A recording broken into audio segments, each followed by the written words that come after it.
Over the last 4 videos, we've explored the 80-year journey of the United Nations. We've celebrated its silent victories, dissected its catastrophic failures, traced the defining moments of its history, and dived into the world of the Blue Helmets.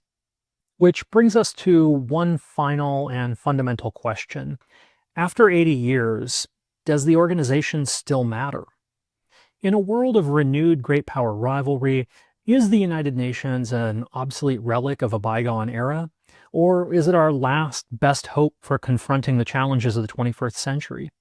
Today, I'll make the case for both sides and offer a final verdict.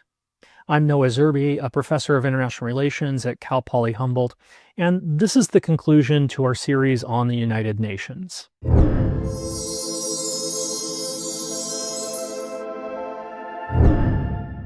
So let's begin with the case for obsolescence.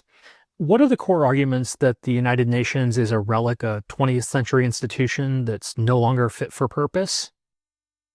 Well, the argument starts with the UN's most powerful body. The UN Security Council is fundamentally broken. Its permanent veto-wielding membership reflects the world of 1945, not 2025. The victors of a war that ended 80 years ago still hold the ultimate power. Major global powers of the 21st century, countries like India, Brazil, Germany, and Japan, have no permanent seat at the table.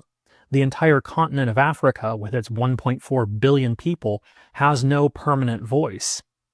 This isn't a question of fairness, it's a crisis of legitimacy. The veto allows the 5 permanent members to operate by a different set of rules, shielding themselves and their allies from accountability and undermining the very idea of a global, rules-based order.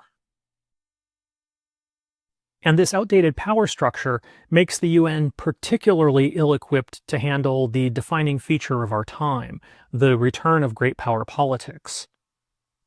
The most glaring example, of course, is Russia's full-scale invasion of Ukraine. A permanent, veto-wielding member of the Security Council launched a war of aggression, the supreme crime the UN was designed to prevent, and then used its own veto to block any meaningful action against itself.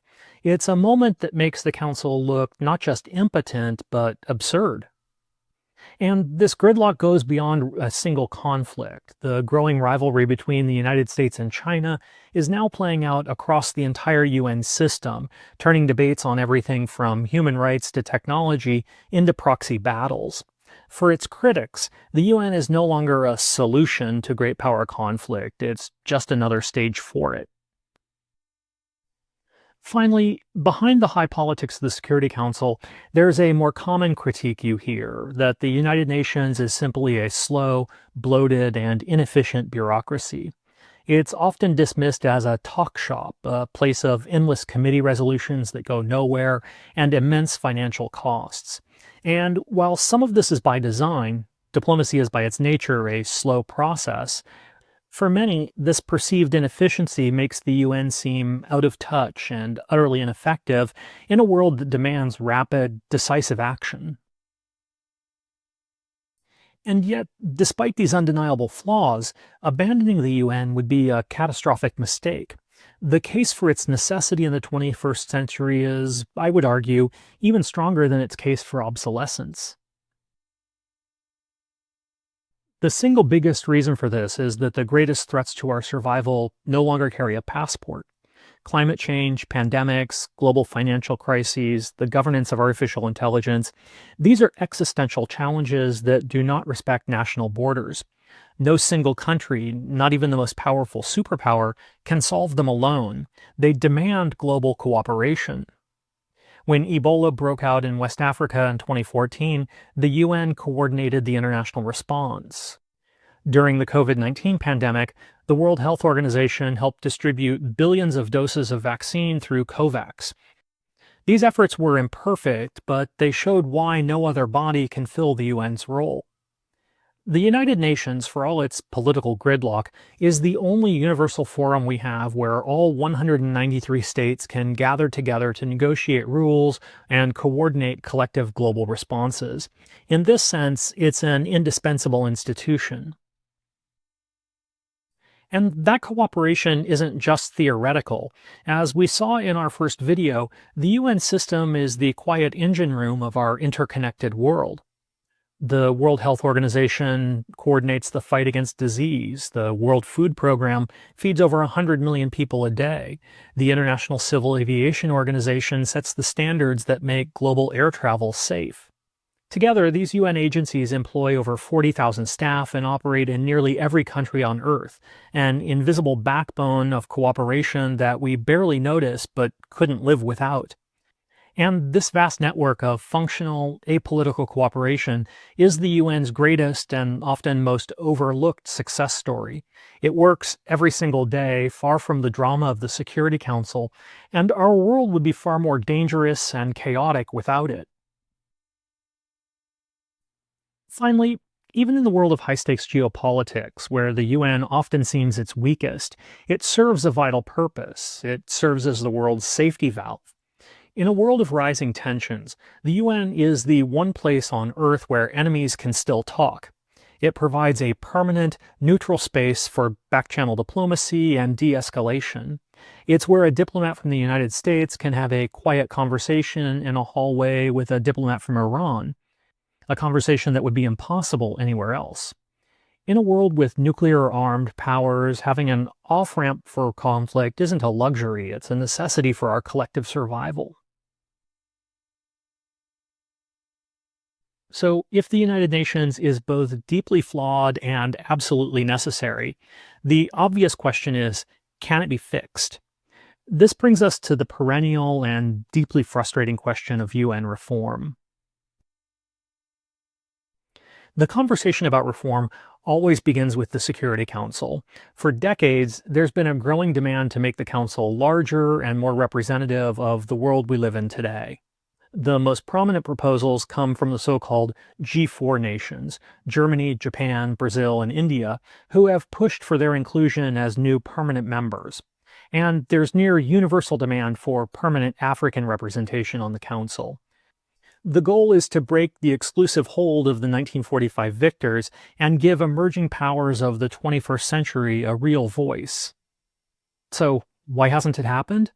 Because there's a perfect catch-22 built into the UN Charter.